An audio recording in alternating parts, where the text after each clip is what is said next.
personas sensibles, las personas abiertas a todo, que todo vale y todo es bonito, son las personas, son los candidatos perfectos para que en los últimos tiempos, en un momento determinado, puedan ser utilizados por el mismo diablo sin darse cuenta. Fijaros que incluso ha habido personas con una gran comunión, con una gran relación con el Señor, que en un momento determinado hasta el diablo los usó y no se habían dado cuenta. Una de las personas que más cerca vivió del Señor durante su ministerio terrenal fue sin lugar a dudas el apóstol Pedro. Pedro fue un hombre que vivió muy cerca del Señor. Fue uno de sus discípulos, fue uno de sus hombres de confianza, junto con otros. La Biblia nos enseña que cuando Jesús comenzó a abrir su corazón y a dar unas pinceladas acerca del horizonte profético, acerca de lo que iba a venir, el apóstol Pedro, confundiendo esa sensibilidad o ese deseo de que no vengan cosas malas, entre comillas, le anima y le aconseja al Señor de que no vaya a Jerusalén y que no se deje matar. Y él piensa que está haciendo algo bueno, diciéndole, no subas, Señor. ¿Por qué te tienes que ir a Jerusalén a exponerte a la muerte? Y el Señor Jesucristo dice que lo reprendió. Y es a la única persona que el Señor le dice en esta tierra, apártate de mí, Satanás, porque no pones la mira en lo de arriba, sino en lo de abajo. Y esa es una de las características de las personas que no han madurado, que no han crecido, que no han echado raíces profundas en el Señor, que siempre están mirando como la gallina hacia abajo, hacia lo que hay o hacia lo que no hay, hacia lo que nos dicen o nos dejan de decir, hacia lo que tenemos o no tenemos. Sin embargo, el hombre espiritual, el apóstol Pablo lo describe como un hombre que está en las alturas, sentado en los lugares celestiales con Cristo Jesús. Y no mira de abajo hacia arriba, sino de arriba hacia abajo. Eso fue lo que el Señor le enseñó a Abraham. Cuando le decía sal y mira, ese término sal y mira significa mirar de arriba hacia abajo. Y eso es lo que el Señor quiere que tengamos en nuestra vida, una visión distinta, una visión diferente, una interpretación diferente de las circunstancias que nos están rodeando. Que nos demos cuenta de que detrás de a veces de alguna ley que se aprueba o que no se aprueba, detrás de ciertas y determinadas circunstancias o situaciones, no es el hombre el que está actuando independientemente, sino que estamos en lucha contra principados, contra potestades, contra gobernadores de las tinieblas, contra huestes espirituales de maldad en las regiones celestes. Que no hay una persona más favorita para el diablo que un político dejarse utilizar por las manos del diablo.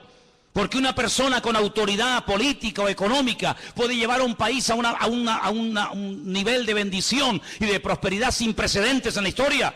Pero una persona que se deje utilizar por el diablo puede llevar a un país a la ruina. Y ha habido centenares de casos, y aquí en Europa ni te cuento, centenares de casos de políticos con un poder ilimitado que llevaron al continente europeo casi a la bancarrota y a la ruina, donde millones y millones de personas inocentes terminaron dando su vida por una causa absurda y ridícula que no iba a durar 1000 años, ni siquiera unos pocos años duró.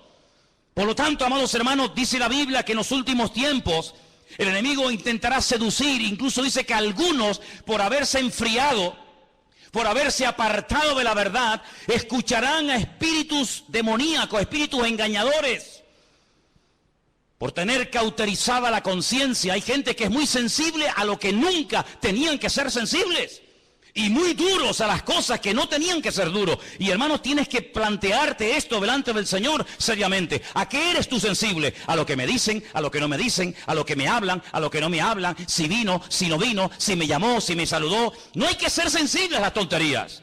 Hay que ser sensibles a la voz de Dios. El que tiene oídos para oír, oiga lo que el Espíritu Santo le dice a la iglesia. Hay que ser duros como piedras a las cosas de la carne, a cosas que ni me van ni me vienen. Pero hay que ser tremendamente sensibles y abiertos a la voz del Espíritu Santo hablando a la iglesia, porque como nunca antes en la historia, el Señor le está hablando a la iglesia en estos últimos tiempos. ¿Cuántos dicen amén? Y hay del creyente que no oiga a Dios. ¿Es que acaso Dios se ha quedado mudo? ¿Es que acaso el Señor no tiene nada que decir hoy en día al pueblo de Dios, cuando nunca en la historia han ocurrido cosas y están a punto de ocurrir otras tremendas? Cuando el mismo Señor Jesucristo le dijo a sus discípulos, os conviene que yo me vaya. Pero ¿qué actitud estáis desarrollando? ¿Pero qué os ocurre? ¿Por qué estáis tristes? como si os fuera a dejar solos o huérfanos. ¿Pero qué estáis diciendo? Estáis fomentando, os estáis realimentando con una actitud de pobrecitos que nos quedamos solos. Eso no es de Dios. Eso no es de Dios, esa actitud. Os conviene que yo me vaya, aunque no lo entiendan, porque si yo no me voy, cosas nuevas no pueden venir. Se produciría en vuestra vida una dependencia casi diríamos que enfermiza, en el sentido de que no seríais capaces ni ir ni de aquí a la esquina. Pero tenéis que aprender a vivir, entre comillas, solos, enfrentaros a los problemas solos, organizar vuestro tiempo libre, tenéis que comenzar a desarrollar un nuevo estilo de vida. Y sobre todas las cosas, cuando yo me vaya, yo a la diestra del Padre le rogaré a mi Padre para que os envíe al Consolador, para que esté con vosotros para siempre. Yo no puedo estar de momento con vosotros para siempre, pero cuando Él venga, y la pregunta es, ¿vino o no vino? ¿Vino el Consolador? ¿Vino el Espíritu Santo a la iglesia, a este mundo, sí o no? Pues dice, Él tomará de lo mío y Él os lo hará saber. Las cosas que han de venir, Él te las va a susurrar al oído. Porque dice la Biblia que las cosas ocultas, pues ahí están ocultas, pero las cosas reveladas son para nosotros, sus siervos, los que creemos en Él y le honramos con todo el corazón. ¿Cuántos dicen amén? Así que para nosotros la Biblia no es como para el mundo un libro más, papel y tinta, muy interesante, sino que para nosotros la Biblia es un libro vivo a través del cual Dios nos habla, pero esta palabra, esta letra negra en hojas blancas, tiene que cobrar vida cuando viene el Espíritu que la inspiró. Y entonces Él nos recuerda las cosas, Él nos ilumina el camino, Él toma de Cristo y lo glorifica en nuestra vida. A eso tenemos que ser sensibles.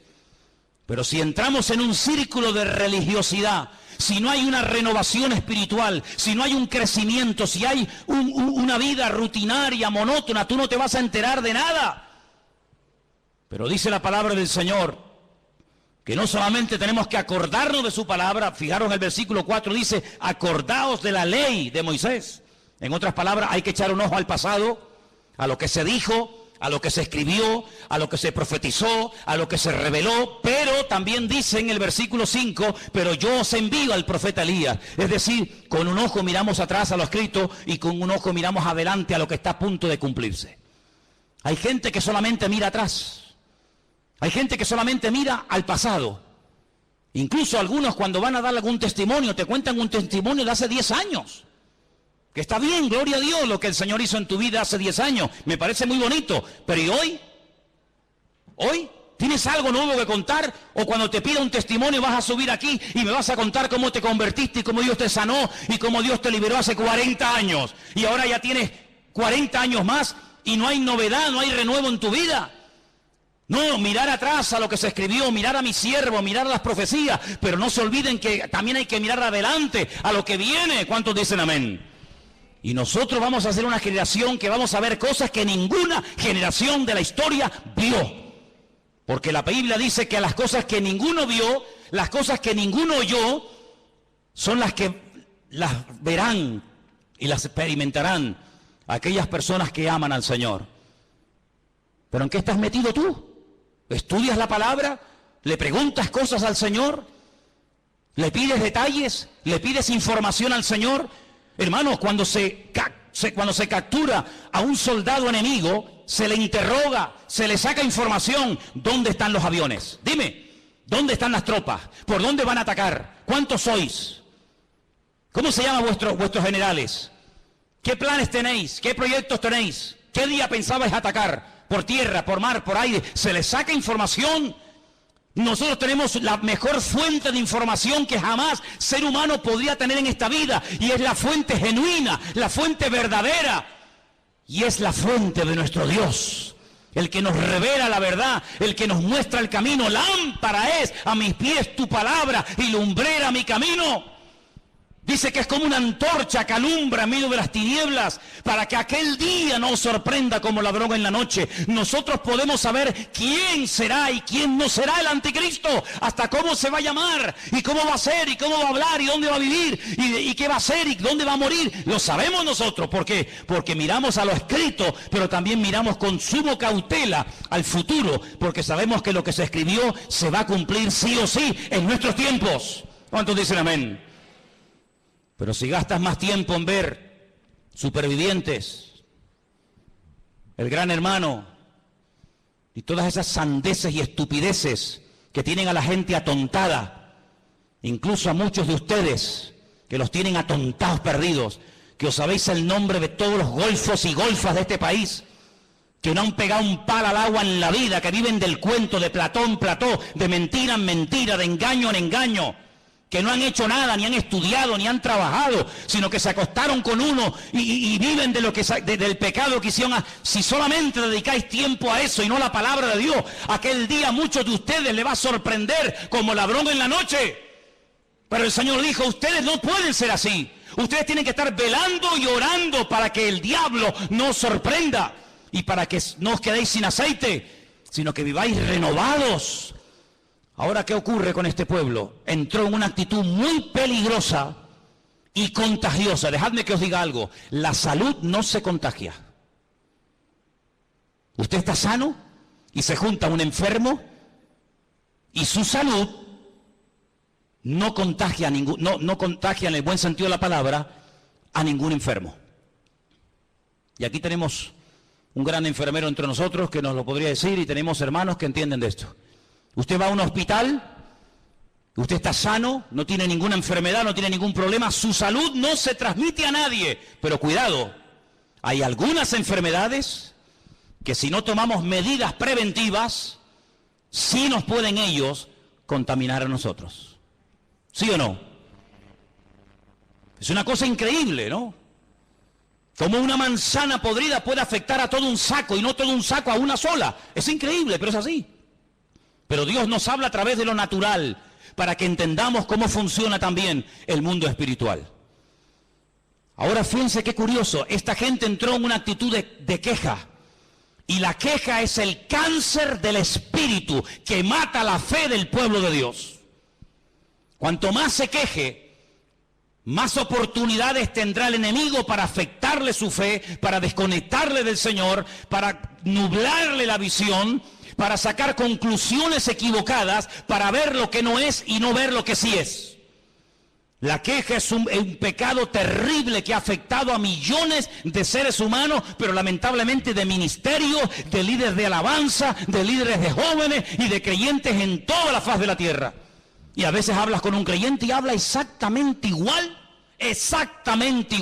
que un inconverso, menos cuando entra al culto, que parece que se transforma y comienza en ese tiempito a comportarse como un cristiano, pero lo sacas del ambientillo y habla igual, se comporta igual, actúa igual, piensa igual, sus metas son exactamente iguales. ¿Por qué? Porque ha habido un cambio tal vez exterior, pero no ha habido un cambio, una transformación en lo más profundo de su corazón. Y quiero leerles un versículo en esta tarde que se encuentra en el libro de los Hechos. El libro de los Hechos, lo había apuntado por aquí. Un versículo muy interesante. Cuando Pedro está predicando su primer mensaje en el día de Pentecostés, en Hechos capítulo 2. Hechos capítulo 2.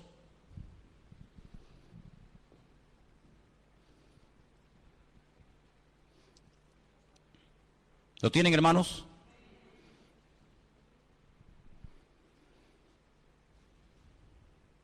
En Hechos capítulo 2 el apóstol Pedro se pone de pie y le dice a los creyentes que estaban en aquel lugar: ustedes lo que tienen que hacer es un cambio de actitud ya. Versículo 38. Pedro les dijo: arrepentíos y bautícese cada uno de vosotros en el nombre del Señor Jesús para el perdón de vuestros pecados y recibiréis el don del Espíritu Santo. El apóstol Pedro llama a aquellos judíos que han subido a Jerusalén a celebrar las fiestas, en este caso la fiesta de Pentecostés o de Shavuot, los llama al arrepentimiento. Ahora, no había subido una multitud de paganos, de idólatras de todas las naciones de la tierra para ir al templo de Jerusalén a adorar al Dios vivo, no. Habían subido multitudes, miles y miles de personas, familias enteras, habían ido a Jerusalén para adorar al Dios vivo, luego eran creyentes. No eran paganos, no eran idólatras, eran personas que viajaban de España, de Italia, de Grecia, de Babilonia, de Irán, de África, de todas partes del mundo, días, semanas enteras para ir a Jerusalén a adorar a Dios. Y a esas multitudes que iban cargados con sus ofrendas, con sus diezmos, a esas multitudes Pedro les dice: arrepentíos En otras palabras, no solamente el arrepentimiento es para el inconverso, para el que practica la idolatría, para el que practica el pecado, sino que también el arrepentimiento, el cambio de vida, también es para el creyente y para el Hijo de Dios. ¿Cuántos dicen amén? Cada día tenemos que arrepentirnos de algo. Tenemos que arrepentirnos cada día siempre de algo, siempre y cuando te mires al espejo del Señor. Claro, si te miras en el espejo de otro que vive peor que tú eres un fuera de serie. Pero si nos ponemos delante de la presencia del Señor, cada día nos damos cuenta de que hay algo en lo que tenemos que cambiar. Algo que tenemos que dejar atrás, una renovación, una transformación. Y por eso Pedro los llama al arrepentimiento. Por eso Pedro los confronta. Y más adelante, si siguiéramos leyendo su mensaje, dice que le dice a la multitud que el Señor está como retenido en el cielo hasta el tiempo de la restauración de todas las cosas. Y ahora, volviendo a Malaquías, nos encontramos que el Señor les dice al pueblo: cuando yo envíe a mi siervo a predicarles, dice en el versículo 2, vosotros los que teméis mi nombre, nacerá el sol de justicia, en sus alas traerá salvación. Esa palabra es la palabra marpé, que viene de un verbo hebreo que es rafá, que significa curación o sanidad. Así que realmente más que salvación, porque la salvación no la tiene que traer el Señor, porque ya está aquí. Ya hemos sido salvos por medio de la fe, dice la Biblia. Pero cuando el Señor viene, dice que viene a traer sanidad, viene a traer restauración. Y hay muchas personas que han nacido de nuevo, digamos que son salvas, pero están enfermas. Están enfermos en su alma. Por eso no pueden alabar a Dios, aunque sean cristianos. No pueden alabar a Dios, porque su alma está encarcelada. Y esa es una sensación que David experimentó un tiempo de su vida, no siempre, pero un tiempo de su vida. Él llegó a escribir en uno de sus muchos salmos: Señor, saca mi alma de la cárcel para que pueda alabar tu nombre. El rey David, el dulce cantor de Israel, el hombre más cerca del corazón de Dios, le pide a Dios: saca mi alma de la cárcel porque no te puedo alabar. Devuélveme el gozo de la salvación, que lo tuve pero lo he perdido. Renueva en mí un espíritu noble, un espíritu recto. Y cuando hagas esa obra transformadora en mi vida, cuando restaures mi alma, entonces los inconversos te conocerán y podré publicar las virtudes de aquel Dios que me llamó y me transformó. Hay tanta gente enferma en las iglesias, tanta gente enferma de recuerdos. Personas que sufrieron una herida hace montones de años y no se dejaron sanar. Personas que en la intimidad viven como inconversos y se llaman cristianos. Le dijo una vez el Señor a través de su siervo a una de las iglesias del Apocalipsis: tenéis nombre de que vivís y estáis muertos. Usaban un nombre que no hacía referencia a la situación real de la congregación y a la situación real de su vida. ¿Cómo se sabe si usted está vivo realmente? Primero, hay un deseo tremendo de alabar a Dios constante y permanentemente, ¿sí o no? ¿No se acuerda usted cuando comenzó a conquistar a su mujer? ¿Eras tan seco como eres hoy en día? ¿Eres tan antipático como a veces eres? ¿O tan frío, o tan no sé qué? ¿A que no? Ay, amigo. Le voy a pedir un día a las hermanas que traigan las poesías que tu marido te escribía antes de casarte contigo. Elena guarda todas las cartas, ni se te ocurra traer una, ¿eh? Elena tiene montañas de cartas que yo le escribía desde el ejército cuando estaba. Las cosas que uno decía para conquistar a esa mujer, ¿verdad? Uno no sé de dónde sacaba ese ramalazo de Gustavo Adolfo Bécquer. No sé de dónde sacaba uno eso. Después ya se acabó todo eso. Se acabó todo eso. Qué tremendo, ¿no?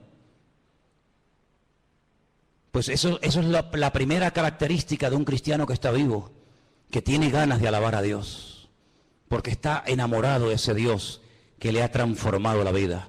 Cuando un creyente no alaba a Dios, está enfermo. Está enfermo.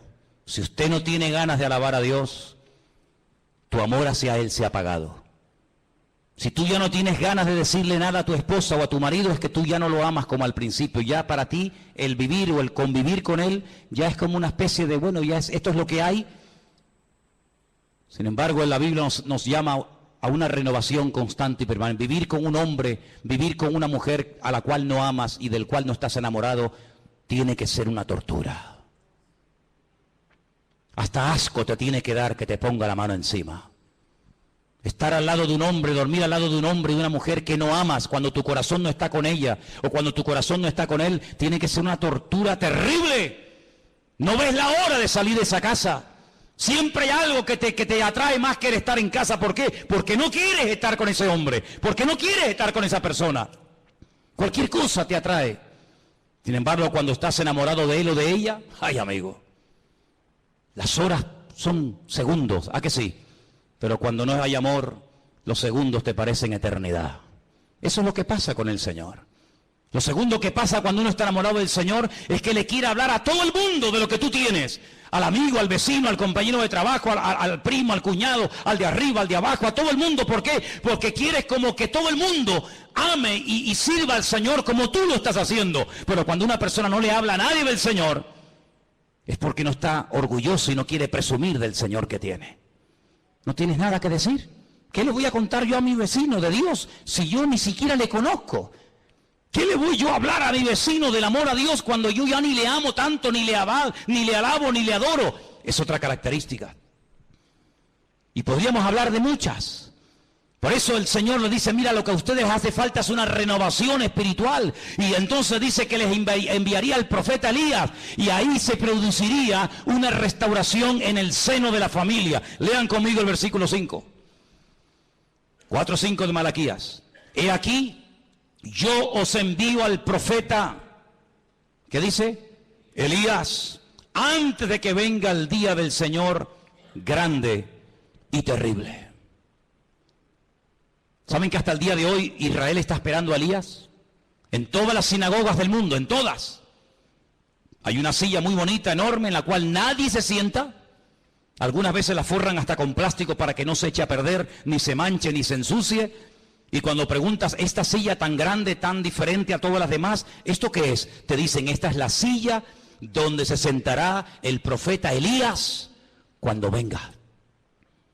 Y dice la Biblia que una de las cosas que haría Elías sería hacer volver el corazón de los padres hacia los hijos y el corazón de los hijos hacia los padres. Esa es una reconciliación de generaciones. Una reconciliación entre el pasado y el presente. Una reconciliación en la familia. Qué triste cuando a veces se han dividido iglesias y unos miembros de una familia están en una congregación y otros miembros de la misma familia están en otra congregación. Y salen el domingo de la casa y unos se van con papá a un culto y otros se van con mamá o con el primo, con el tío, yo qué sé, se van a otra iglesia. ¡Qué terrible! Qué terrible que ni siquiera son capaces los miembros de una misma familia ir a un mismo lugar a alabar al Señor. El Evangelio, en vez de unirlos, los ha separado. El Evangelio, en vez de poner amor entre ellos, ha puesto un distanciamiento que aunque viven bajo el mismo techo y comen en la misma cama, o en la misma mesa y duermen en la misma cama, hay un abismo entre ellos. Y el Señor sabe que una familia dividida es una familia que no tiene nada que aportar a una congregación. Porque nosotros somos en la iglesia un conjunto de familias que no venimos aquí solamente a recibir, sino venimos a dar. ¿Pero a dar qué? Si no tenemos nada para dar, ¿qué es lo que vamos a dar? Por eso, qué gran diferencia entre la filosofía de vida del judío en el tiempo del templo y la filosofía de vida de los creyentes hoy en día en esta era del Evangelio de la Gracia. El judío iba al templo a dar, el judío viajaba días, semanas para ir al templo a dar, para ir al templo a adorar. El creyente viene al templo generalmente para recibir, a ver de qué nos va a predicar hoy el pastor. A ver quién va a predicar hoy, a ver cómo está el culto hoy. Y entonces depende de cómo ha ido el culto, depende de cómo ha ido el mensaje, te afectará para bien o para mal el resto de la semana. Y eso es algo que tenemos que corregir inmediatamente. ¿A ti qué más te da quien predique o quien no predique el domingo? Y si predicó bien o predicó mal. Nosotros no venimos para ver a un hombre, nosotros no venimos para escuchar a una persona, nosotros venimos para traerle alabanza, para traerle gloria, para traerle todo lo que tengo en mi vida a nuestro Dios. Y si todos viniéramos para dar, no nos preocuparía ningún detalle que no haya salido como nosotros creíamos que tenía que haber salido, porque no vinimos a eso, no vinimos a cuestionar, vinimos a dar honra y alabanza al Señor. ¿Cuántos dicen amén? Algunos dirán, bueno, esto que vas a decir ahora no es aplicable. Ya vas a ver que sí, es muy aplicable. El Señor un día se paró, dice, para ver cómo la gente venía al templo a ofrendar. Y al final de todo se reúne con sus discípulos y les revela algo tremendo. Y les dice, ¿sabéis? La cantidad de gente que ha pasado por el alfolí trayendo sus ofrendas y sus diezmos, ¿sabéis? De toda la multitud, ¿quién ha dado más? Los discípulos no contestaron, tal vez tuvieron miedo de dar una respuesta equivocada. El Señor le dijo, esta mujer, esta, la viuda, que ni siquiera la Biblia nos dice cómo se llamaba, esta es la que más ha dado. Unas moneditas. Pero ¿sabes qué? Todos estos que han pasado antes que ella han dado de las sobras. Y cuando uno da algo que le sobra, tú no estás dando nada. Si tú tienes ropa que ya no usas en tu casa y la das al rastro, tú no estás dando nada, tú te estás desprendiendo de lo que ya no te gusta ni lo que ya no quieres usar.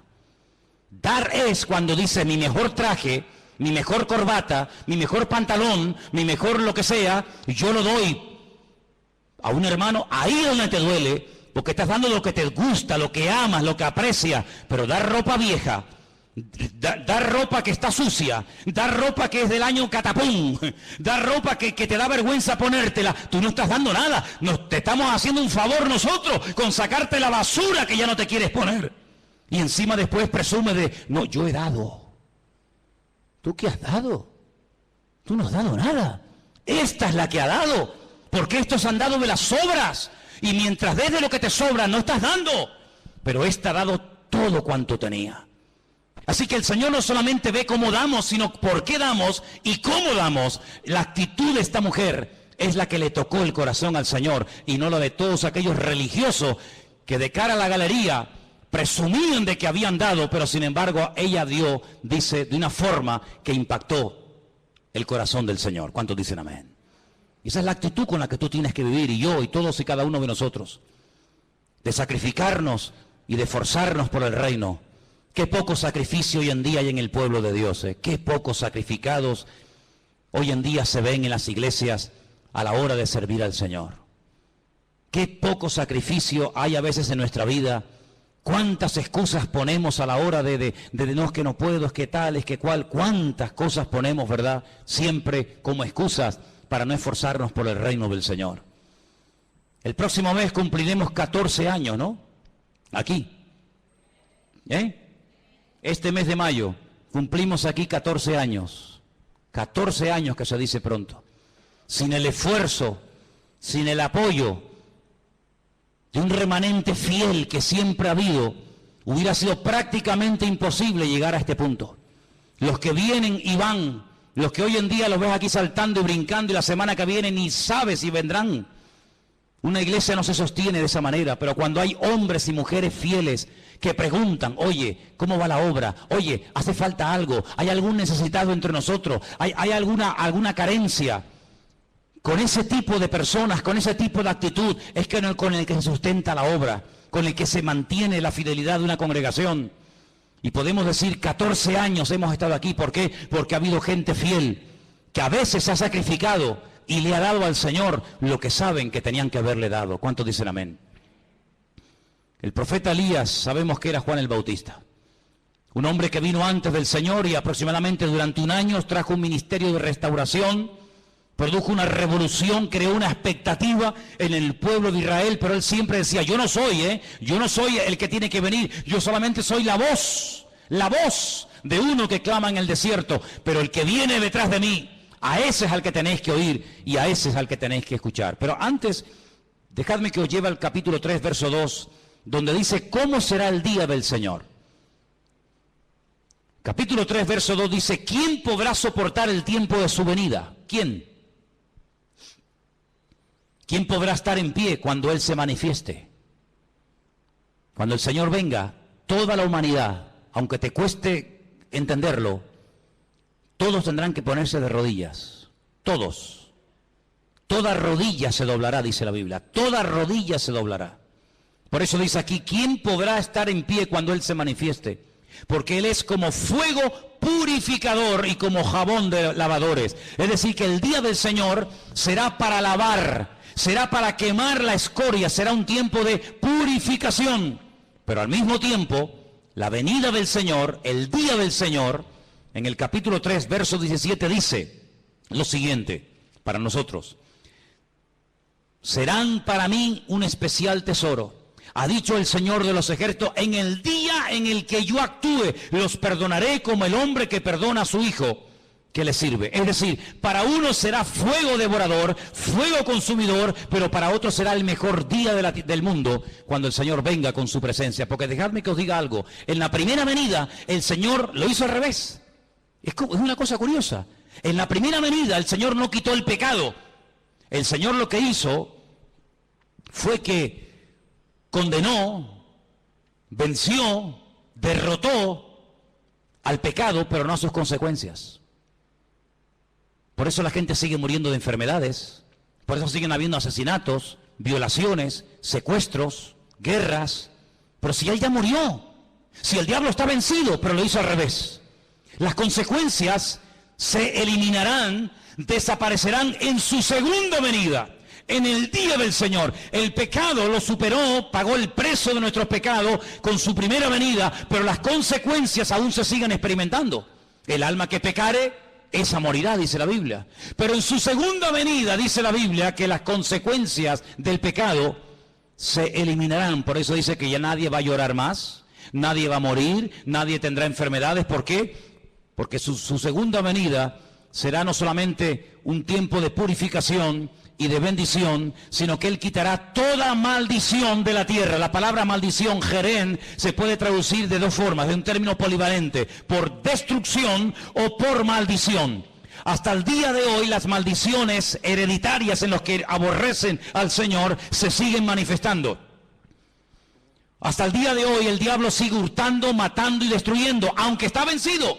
Pero en su segunda venida, cuando lo ate y tiempo más adelante lo echa al horno de fuego, dice la palabra de Dios que nunca más habrá maldición, ni muerte, ni traiciones, ni violaciones, ni asesinatos, ni enfermedades, ni despedidas, ni nada, sino que la obra del Señor será una obra totalmente completa. Ahora, en Nazaret, donde el Señor se crió, Él fue un día a la sinagoga y dice que lo invitaron a leer, y Él leyó la siguiente porción. Si quieren venir conmigo, en Lucas 4:16, el Señor entra a la sinagoga de Nazaret y lee una porción muy interesante del profeta Isaías. Y dice lo siguiente, Lucas 4, versículo 16. Vino a Nazaret, donde Él se había criado, y en el día de reposo entró en la sinagoga conforme a su costumbre y se levantó a leer. Es decir, que el Señor entraba a la sinagoga y no pasaba desapercibida su presencia. Él participaba, leyendo, orando, sanando. No vemos al Señor de una forma ahí oculto en la sinagoga, sino que cada vez que lo vemos en el interior de una sinagoga, lo vemos siempre haciendo algo. Y en este caso dice que se levanta ahora a leer y se le dio el libro del profeta Isaías. Y habiendo abierto el libro, halló el lugar donde estaba escrito. Escuche, esta es la porción, qué bueno que lo tenemos en la Biblia, sabemos lo que Él leyó ese día, y fue esto: el Espíritu del Señor está sobre mí, por cuanto me ha ungido para dar buenas nuevas a los pobres. Me ha enviado a sanar a los quebrantados de corazón, a pregonar libertad a los cautivos, vista a los ciegos, a poner en libertad a los oprimidos y a predicar el año agradable del Señor.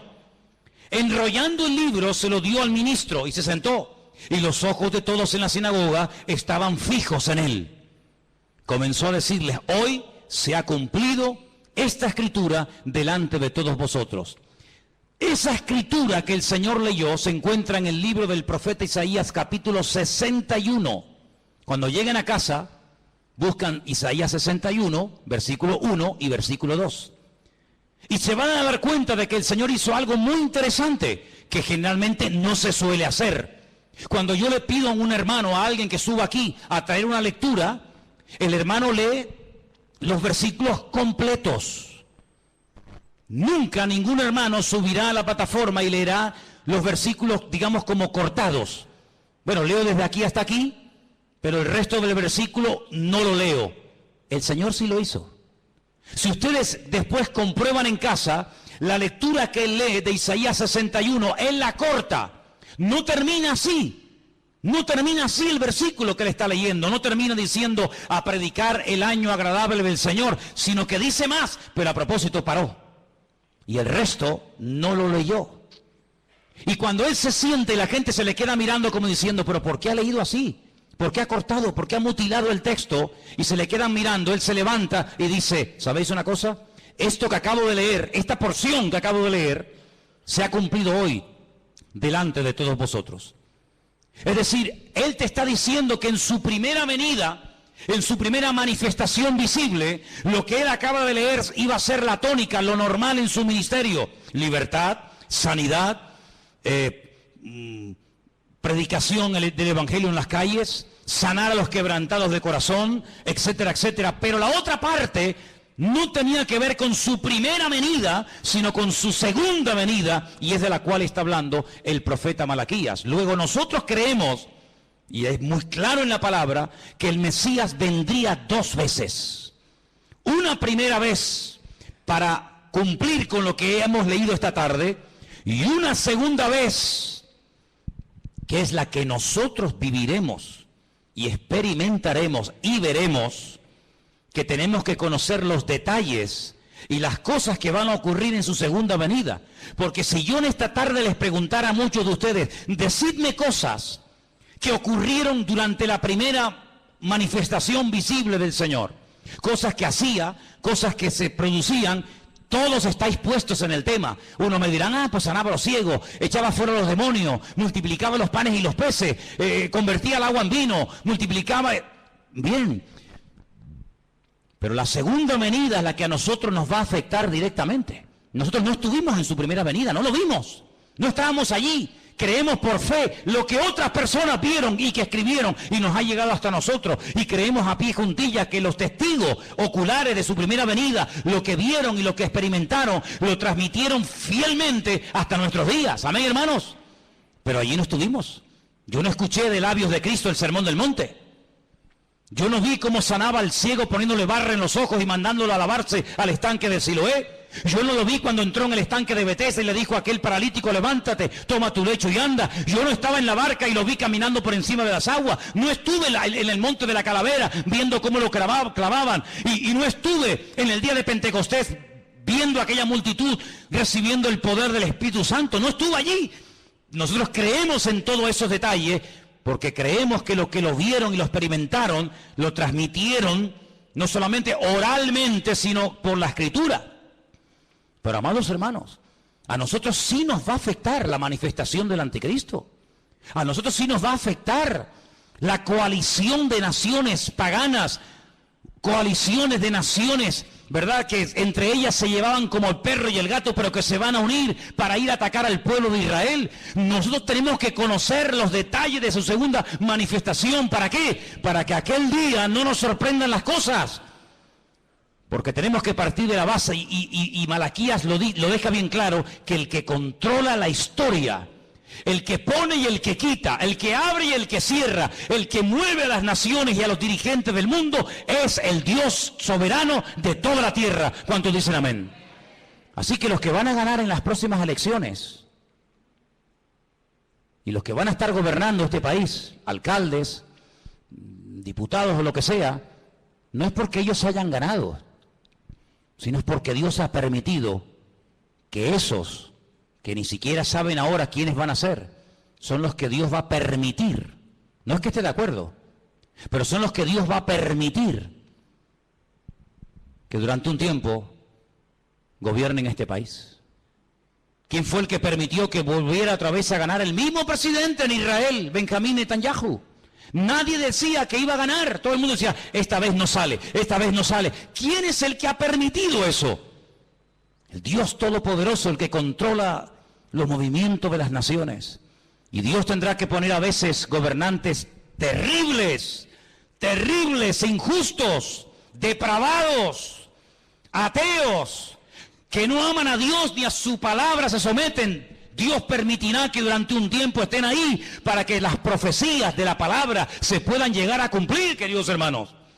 Pero tenemos que orar y no sorprendernos y no tener favoritismo ni inclinaciones a un lado o a otro lado, sino decir que se haga la voluntad del Señor. Conozco gente que se ha ido al muro de los lamentos en Jerusalén y se han puesto a orar para que no venga el anticristo. Y creen que no va a venir porque ellos han orado. Y yo si tuviera que decirles y ser sincero, les diría, yo oraría todo lo contrario, que venga ya. Porque hasta que no venga no podrá venir el Señor. Así que, amados, ese concepto de esto es bueno y esto es malo, es que tú no has entendido nada. En Dios no hay nada malo. En Dios todo es perfecto y todo